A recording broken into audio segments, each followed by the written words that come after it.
E aí, hoje a gente vai mergulhar numa das profecias mais visuais e, olha, mais abrangentes de toda a Bíblia. É o sonho do rei Nabucodonosor, que está lá no livro de Daniel. Basicamente, é a história de uma estátua gigante, feita de vários metais diferentes, que funciona como um verdadeiro mapa profético da ascensão e a queda dos grandes impérios mundiais. Pois é, tudo começa com a angústia de um rei superpoderoso. Ele tem um sonho tão forte, mas tão forte, que o deixa perturbado. Só que tem um problema. Quando ele acorda, não lembra de nada. Então ele chama todos os sábios do reino e faz uma exigência que parece impossível. Ele não quer só interpretação. Ele quer que primeiro contem para ele qual foi o sonho. E é essa tarefa absurda que abre o caminho para uma revelação que veio direto do céu. A resposta para esse sonho, sabe, ela revela muito mais do que só o futuro. Pelas fontes que a gente analisou, essa visão marca o comecinho de um período profético bem específico da história. É um verdadeiro ponto de virada, uma mudança de chave na maneira como o poder dos governos é visto, digamos, do ponto de vista divino. E esse conceito aqui é a chave para a gente entender todo o resto. Os tempos dos gentios, eles começam quando Deus, por assim dizer, passa o centro do poder mundial de Jerusalém para as outras nações. A estátua que Nabucodonosor sonha é basicamente o filme completo desse período todo, desde o comecinho até o seu final, que vai ser bem dramático. Mas o mais fascinante aqui não é nem só a estátua em si, é do que ela é feita. Ela não é de um material só, né? É uma sequência de metais que vão perdendo o valor do mais precioso para o menos. E esse detalhe, que não está ali por acaso, revela uma ideia central da profecia, a ideia de que o poder vai se deteriorando, vai perdendo a qualidade à medida que ele se afasta da sua fonte original, que é divina. E aqui está, a linha do tempo que a estátua revela. Cada metal é um grande império mundial, numa sucessão bem clara, cronológica. Começando lá de cima, a cabeça de ouro é a Babilônia. Depois vem o peito de prata, que é o Império Medo-Persa. O ventre de bronze representa a Grécia.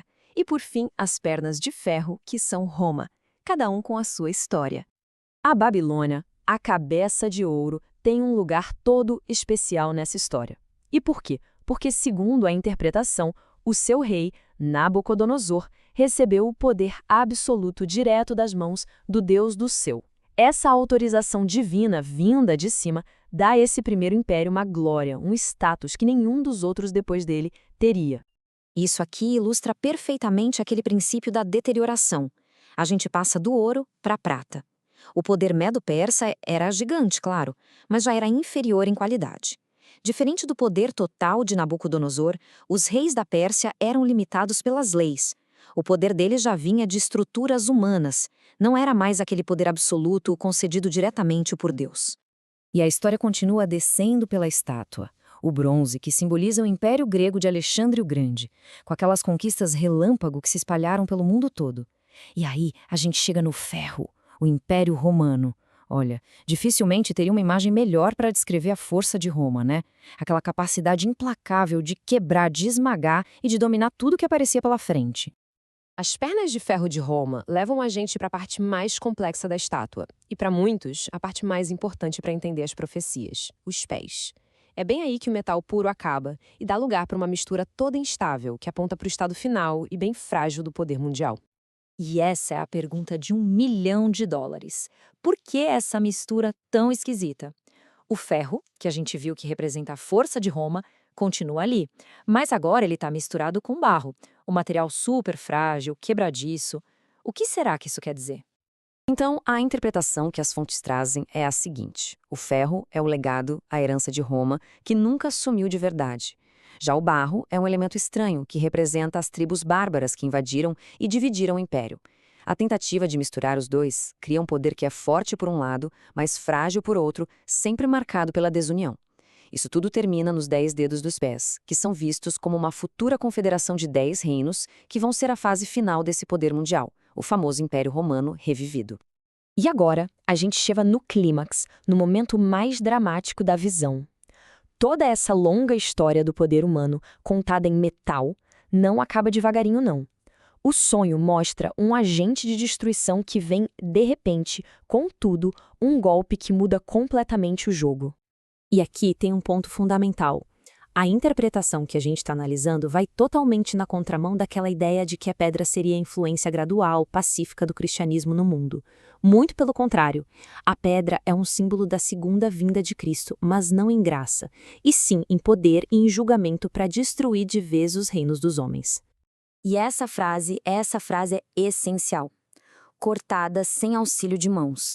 Isso quer dizer que a origem dessa pedra é totalmente divina. Não é um movimento político, não é uma revolução humana, não é um sistema criado por gente.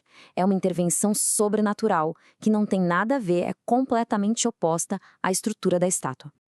A sequência aqui é muito clara. Primeiro, a pedra bate nos pés, que é a forma final do poder no mundo. E o detalhe importante é que o impacto não quebra só os pés, não. A estátua inteira vira pó de uma vez só.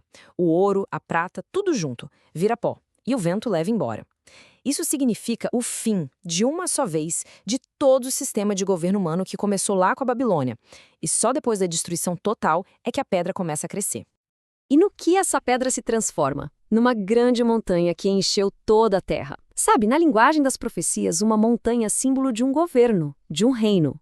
Essa montanha, então, representa o estabelecimento final do reino de Deus aqui na Terra. Um governo mundial, visível, permanente, debaixo do domínio de Cristo, que vai substituir todos os impérios humanos que já existiram. Isso tudo deixa a gente com uma pergunta para pensar. Com base nessa análise, para onde a história humana, representada por essa estátua, está caminhando? Para uma utopia construída por nós mesmos, que vai aos poucos se misturando com o divino? Ou será que a gente está indo para um confronto final, onde todo o sistema de poder humano vai ser julgado e substituído por um reino de uma origem completamente diferente? É uma questão que está bem no coração dessa profecia antiga e tão fascinante.